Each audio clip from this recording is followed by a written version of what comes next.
আজ আমি আমার জীবনের সবথেকে ইম্পর্টেন্ট রিয়ালাইজেশন যেটা করতেছি, আমি এই ভিডিওতে শেয়ার করব। অ্যাকচুয়ালি আমি রিসেন্টলি 25 বছরে পা দিলাম। অ্যান্ড এই 25 বছর বয়সে আমি এটাই রিয়ালাইজ করলাম, আমি এই জীবন 25 বছর মিনস এই 25 বছরে আমি কি করতে পেরেছি। আমি আমার স্বপ্নকে নিয়ে কতটা এগিয়েছি এবং আমি যেগুলো চিন্তাভাবনা করেছিলাম আমার ছোটোবেলায়, যখন আমি ছোটো ছিলাম, আমি চিন্তাভাবনা করতাম আমি একজন ভালো মানুষ হব।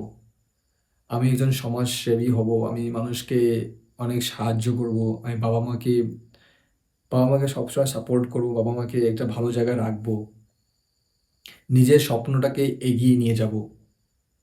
বাট ও যখন আমি স্কুল থেকে হাই স্কুলে গেলাম, হাই স্কুল থেকে আ কলেজ থেকে ইউনিভার্সিটি, এখন ইউনিভার্সিটি থেকে একটা প্রাইভেট জবে আটকে গিয়েছি। সো আস্তে যেন সবকিছু হারিয়ে যাচ্ছিল। আমি সবকিছু হারিয়ে ফেলেছিলাম। অ্যান্ড এখন 25 বছর বয়সে এসে এটাই রিয়ালাইজ করলাম যে আমি যেগুলো চিন্তাভাবনা করেছিলাম কতটা বাস্তবায়ন করতে পেরেছি এবং কেন বাস্তবায়ন করতে পারিনি। যখন এগুলো নিয়ে আজ আমি নিজেকে ভাবতেছিলাম, তখন এটাই রিয়ালাইজ করলাম যে আমাদের ইয়াং জেনারেশন, আমরা সবাই, আমিও যেটা করছি, most of the young generation they have done the same thing. So কি যখন আমরা স্কুলে ছিলাম, স্কুলে আমরা অনেক স্বপ্ন দেখছিলাম। আমরা অনেক কিছু ভাবনা চিন্তা করেছিলাম, আমরা ফিউচারে এটা করব, ওটা করব, আমরা ডাক্তার হব, ইঞ্জিনিয়ার হব। বাট তখন আমরা একটা জিনিস পেয়েছিলাম, সেটা মোবাইল ফোন। তার থেকেও বড় জিনিস হলো এই যে ফোনটা পেয়েছিলাম, এই ফোনে আমরা এডিক্টেড হয়ে যাই। আমিও এডিক্টেড হয়ে গেছিলাম। যেখানে আমি সারাদিন ফোন দেখতেছিলাম। নতুন ফেসবুক, নতুন নতুন সোশ্যাল মিডিয়াস অ্যাডিকশন যেটাকে আমি বলি। সো নতুন ফেসবুকে অ্যাকাউন্ট করা, আ অনেক মানুষের সাথে কথা বলা, মেয়েদের সাথে কথা বলা।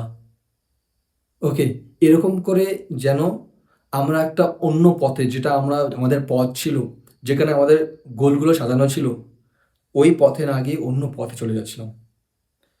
সেই পথে যেতে আজ এই জায়গায় এসে রিয়ালাইজ করতেছিলাম, যদি আমরা সেরকম করে পড়াশোনা করতাম, ভালো একটা সিট পেতাম, ভালো জায়গায় যেতাম, ওকে, ভালো ইউনিভার্সিটিতে চান্স পেলে ভালো একটা আ চাকরি হতো। বাট আজ কি জানো না? এই চাকরি পাওয়ার পরেও বা প্রাইভেট লাইফে এসেও এত টাকা একটা টাকা পয়সা ইনকাম করেও যেন স্যাটিসফ্যাকশন নেই। কারণ আমরা যেটা ভেবেছিলাম একটা ভালো মানুষ, একটা ভালো জায়গায়, একটা জায়গায়, ভালো জায়গায় যাবো, যেখানে আমরা আমাদের স্বপ্ন নিয়ে কাজ করব, সেই জায়গাটা নেই। আজকে যদি আমি বলি, আমার যে জব করতেছি সেখানে আমাকে ৮ ঘন্টা টানা ৮ ঘন্টা, ৬ ঘন্টা কাজ করতে হয়। কাজ করার পর যখন আমি রুমে ফিরে আসি, ফিরে এসে আমাকে আর মন লাগে না যে আমি পড়াশোনা করব, আমি আমার স্বপ্নকে নিয়ে এগিয়ে যাব। বা রুমে আসার পরেও আমি আ ১, ২, ৩, ৪ ঘন্টা ফোনে স্ক্রল করে যাই। অস্বাভাবিক টাইম স্পেন্ড করি। সো যে এই বাজে নেশাগুলো আমাদেরকে স্বপ্ন থেকে অনেক দূরে ঠেলে ফেলে দিয়েছে। যেটা আমি চাই এই ভিডিওর মাধ্যমে সব ছেলে, সব ইয়াং জেনারেশন রিয়ালাইজ করুক এবং এই ভুল থেকে তারা সঠিক পথ, যেটা আমাদের ডিসিপ্লিন লাইফ, একজন আ রেসপন্সিবল আ ছেলে, এগুলো জিনিস দেখুক। এগুলো জিনিস রিয়ালাইজ করুক। আমরা মোবাইল দেখতে না আমরা হারিয়ে গেছি। কোথায় আমাদের স্বপ্ন ছিল, কোথায় আমাদের ভিশন ছিল, আমরা এখন কোথায় চলে আসছি। সো এটা পুরা ডিফারেন্স হয়ে গেছে। আর যদি আমরা ভাবি, না আমি এই জায়গা থেকে আমাকে এখানে আসতে হবে, একজন আনডিসিপ্লিন থেকে ডিসিপ্লিন আ বান আ হ আমি হব, তারপর আমরা হতে পারছি না। কারণ এখানে এতটা সময় ব্যয় করে ফেলেছি যে এখান থেকে এখানে আসতে গেলে প্রচুর কষ্ট করতে হবে। প তোমাকে ফার্স্ট দিন আমরা ভাবি যে না, আজকে আমি ডিসিপ্লিন ওয়াইজ থাকবো 1 ঘন্টা 2 ঘন্টা তারপরে ভাবি যে না আজকে না কালকে। আর যে কোনো কাজ আমরা ভাবি যে না আজকে না করব কালকে শুরু করব। এরকম আজকে না কালকে করতে, করতে কাল করতে, করতে আজ 25 বছরে বসে আছি and রিয়ালাইজ করতেছি আমি কিছু করিনি আমার জীবনে। আমি কিছু করিনি, এখন আমি মানুষের জন্য খালি কাজ করে যাচ্ছি। বোকার মতো করে মানুষের জন্য কাজ করে যাচ্ছি, যেখানে আমার কোনো উদ্দেশ্যফুল লাইফ নেই। আমাকে যেতে হবে সকাল ৮টার দিকে উঠে, আসতে হবে ৪টার দিকে। ওকে? অ্যান্ড এখানে একটা ব্রেক থাকবে। অ্যান্ড যেখানে আমাকে কাজ করতে হবে অনেকগুলো রেস্ট্রিকশন মেনে, যেখানে আমার কোনো গোল নেই। মাস শেষে আমি একটা বেতন পাবো। বেতন দিয়ে আমি রুম দেবো, রুমের ভাড়া দেবো, বাড়িতে কিছু টাকা পাঠাবো। বাট আমি একটা জিনিস রিয়ালাইজ করছি, তুমি এই যে চাকরি করতেছো, যত টাকা চাকরি করো না কেন, এই চাকরিতে তুমি কিছু করতে পারবে না। কারণ এখানে তোমার স্বপ্নই নেই। এখানে তোমার কোনো ইন্টারেস্টই নেই।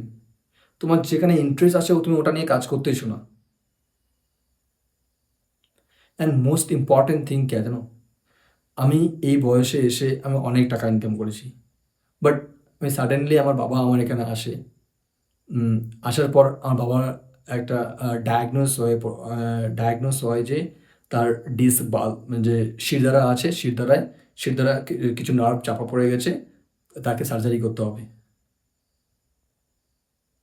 এবং আমি একজন জব হোল্ডার হয়ে তাকে আমার বাবাকে সাহায্য করতে পারছি না। আমার বাবাকে তৎক্ষণিক সার্জারি করতে পারছি না। কারণ আমার কাছে মানে অতগুলো পুঁজি নেই, অতগুলো সেভিংস নেই। তাহলে কীরকম ফিল হয়? বাবা-মা আমাদেরকে মানুষ করেছে এবং এই জায়গায় নিয়ে গেছে এবং তাদের বেস্ট দেওয়ার চেষ্টা করেছে। তাদের যে লাইফ আছে তার থেকে তারা বেস্ট আমাদেরকে দিয়েছে, যাতে তাদের সন্তান একটা জায়গায় যায়, ভালো একটা কাজ করে। বাট আমরা এই জায়গায় এসে সারাদিন মোবাইল, সারাদিন বাজে অ্যাডিকশনে আমরা এমন একটা ট্র্যাপে পড়ে গেছি যেখান থেকে উঠে আসতে পারছি না। সো এই ভিডিওতে আমি এটাই তোমাদেরকে রিয়ালাইজ করার চেষ্টা করছি এবং আমি নিজেকে প্রমিস করছি এখন থেকে আমি আমার জীবনটাকে একটা ডিসিপ্লিন লাইফ বানাবো, যেখানে আমি আমার শিডিউল ডে ওয়াইজ শিডিউল করবো, যেখানে আমি টাইম ওয়েস্ট করবো না, যেখানে প্রপার শিডিউল থাকবে। আমি শিডিউল ওয়াইজ আমার ডেটাকে, আমার দিনটাকে আমি ওরকম করে কাটাবো, যেখানে থাকবে আমার স্বপ্ন, যেখানে থাকবে আমার খুশি, যেখানে থাকবে আমার সব কিছু। বাট আমি তৎক্ষণাৎভাবে আমি আমার কর্পোরেট জবটাকে কন্টিনিউ করব এবং এই স্বপ্নগুলোকে আমাকে কন্টিনিউ করতে হবে। এখন এখানে এসে আমি ভাববো না যে আমাকে ৮ ঘন্টা শুতে হবে বা আমাকে ৬ ঘন্টা ঘুমাতে হবে। এখানে আমাকে এটা ভাবতে হবে, আমাকে অনেক পরিশ্রম করতে হবে। আমাকে ওই ট্র্যাপ থেকে বার হয়ে একটা ভালো ট্র্যাপে আসতে হবে। এবং আপনারা যদি ভাবেন না আমার বয়স অনেক হয়েছে, আমার বয়স ৩০, ৪০, ৫০ বা ২০ পার হয়ে গেছে, বা আমি ১৮ বছর আছি, আমাকে আমার আমার বয়স অনেক হয়ে গেছে, আমি আমার জীবনটাকে সঠিকভাবে স্টার্ট করতে মানে রিস্টার্ট, পুনরায় একটা সঠিক ট্র্যাপে আমি আসতে পারবো না, তাহলে এটা ভুল।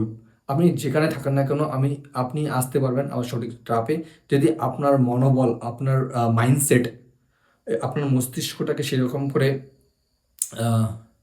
পাওয়ারাইজ করা যায়, তাহলে আপনি সব কিছু করতে পারেন। একটা মানুষ সব কিছুই করতে পারে। সেটা আমি এই বইয়ের মধ্যে বলার চেষ্টা করব। So whatever happen, just let it go. এবার শুরু করে নতুন করে, যেখানে নতুন করে সব কিছু থাকবে এবং যে পুরানাগুলো যত কিছু হয়ে গেছে ওখান থেকে একটা লেসন নিয়ে আমরা এটা শুরু করব। আর এই জার্নিতে শুরু করে আপনাকে অনেক কিছু ফেস করতে হবে, এটাকে আপনাকে রিয়ালাইজ করতে হবে। বাট আপনি কখনোই যদি ওই ট্র্যাপে না যান, এটাকে আপনাকে দেখতে হবে। So thank you so much for watching this video. আপনি যদি ভালো লাগে তাহলে লাইক, শেয়ার, কমেন্ট করবেন। এবং আপনি এখন থেকে শুরু করবেন, এই কমেন্টে জানিয়ে দেবেন। এটাই আমি চাই সবার কাছে। Thank you so much. See you in the next video.